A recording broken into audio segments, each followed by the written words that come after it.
Hi friends, எல்லாருக்கும் வணக்கம். எல்லாரும் எப்படி இருக்கீங்க? நல்லா இருக்கீங்கன்னு நினைக்கிறேன். அரைக்கீரை கடையல் எப்படி செய்யலான்னு நம்ம சேனலில் பார்க்கலாமா? அரைக்கீரையை நல்லா பொடிசாக கட் பண்ணிக்கோங்க. பெரிய பெரிய தண்டாக இருந்தால் நம்ம சுத்தம் பண்ணும்போது பெரிய பெரிய தண்டு அப்படியே நின்றுக்கும். ரொம்ப தண்டாக இருந்தாலும் கீரை கொஞ்சம் நல்லா இருக்காது. அதனால் நம்ம கழுவும் போது பெரிய பெரிய தண்டெல்லாம் வந்து அப்படியே கீழே நின்றுக்கும். 2 தக்காளியும் நல்லா பொடிசாக கட் பண்ணிக்கோங்க. ஒரு குக்கரில் கொஞ்சமாக பருப்பு, 1 டம்ளர் தண்ணி, கொஞ்சம் மஞ்சத்தூள் போட்டு 2, 3 விசில் விட்டுக்கோங்க. இப்போ நல்லா பருப்பு நல்லா வெந்து வந்திருக்கு. அதுக்குள்ளே நம்ம வெங்காயத்தை ஒன்று பொடிசாக கட் பண்ணிக்கலாம். 2, 3 தடவையாதும் நல்லா கீரையை நல்லா க்ளீன் பண்ணிக்கோங்க. கீழெல்லாம் மண் இருக்கும்.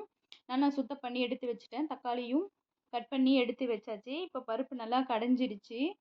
நல்லா கொஞ்சம் ஓரளவுக்கு 2ம் பாதியுமா அப்படியே பருப்பை கரண்டிலேயே அப்படியே கிளறி விட்டுருங்க. அதுவே போதும். அதுக்கப்புறம் நம்ம இன்னொரு தடவையும் வேக வைக்கும்போது நல்லா எல்லாமே கரைஞ்சி வந்துடும். நான் சுத்தம் பண்ணி வச்சுருக்க கீரையும் அதிலேயே போட்டுருங்க.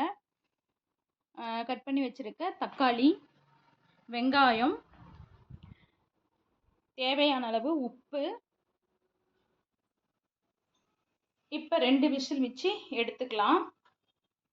உங்களுக்கு பொறுமையாக நீங்கள் கீழே கூட எடுத்து வச்சு மத்து போட்டு நல்லா கடைஞ்சிக்கோங்க. இப்போ ஒரு குழி கரண்டி எடுத்துக்கோங்க. அதில் கொஞ்சமாக நல்லெண்ணெய், கொஞ்சோண்டு கடுகு, பூண்டு 4 பல்லு தட்டி அப்படியே போட்டுருங்க. 4 வரமிளகாய் கிள்ளினது, கொஞ்சோண்டு பெருங்காயம். நம்ம கடைஞ்சி வச்சுருக்க கீரையில் இதை அப்படியே தாளித்து கொட்டிடுங்க. சுவையாக இருக்கும், நல்லா இருக்குங்க. இதேமாதிரி நீங்களும் செஞ்சு பார்த்து கமெண்ட்டில் சொல்லுங்கள் எப்படி இருக்குன்னு. நம்ம சேனலுக்கு சப்போர்ட் பண்ணுங்கள், சப்ஸ்கிரைப் பண்ணிக்கோங்க, லைக் பண்ணுங்கள், ஷேர் பண்ணுங்கள். நம்ம இன்னொரு வீடியோவில் பார்க்கலாம். ஓகே, பாய்.